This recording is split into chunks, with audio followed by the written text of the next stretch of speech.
Have you ever made up a story about someone or something that was really wrong or not empowering?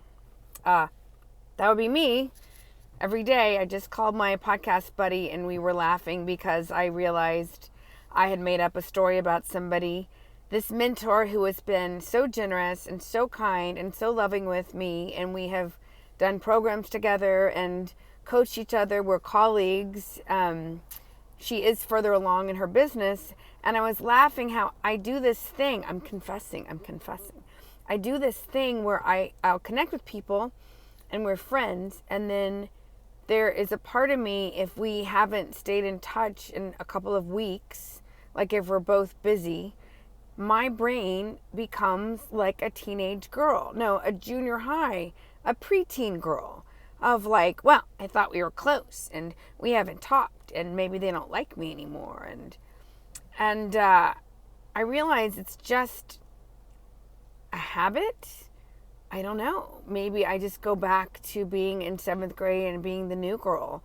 But I was laughing because I didn't even realize, you know how you have those conversations like in the back of your head and you don't even realize that that's really there? So I realized that that was there for me, and it's such incredible BS.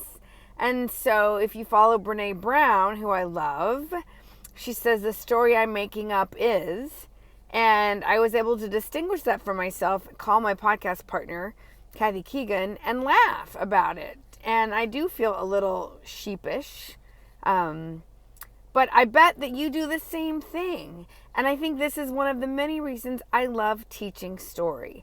Now, I'm not talking about the disempowering story where we're making up stuff that keeps walls up between people we love and adore and respect, or puts walls up between people we don't even know, but we make up stories, right?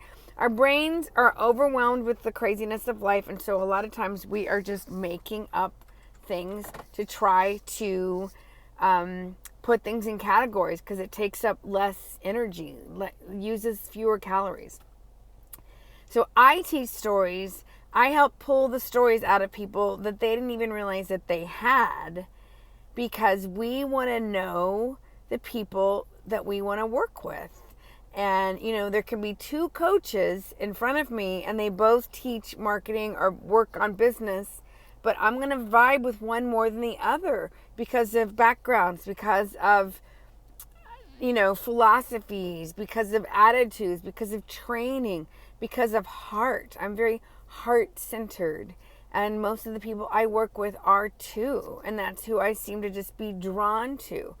So we pick people we want to work with who we know, like, and trust. And one of the very best ways for people to get to know who you are is to tell stories.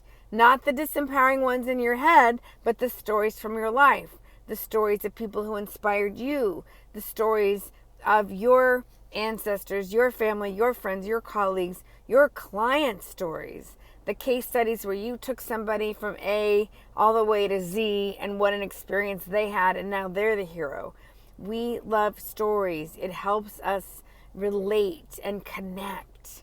So please stay tuned. I have a masterclass coming up, and it is going to be free, and it's going to be all about the power of storytelling and why you want to work on it, crafting it, delivering it, living it, breathing it, feeling it, wherever you are. Maybe you're a beginner, or maybe you've been doing stories, but you know you can always take it to the next level.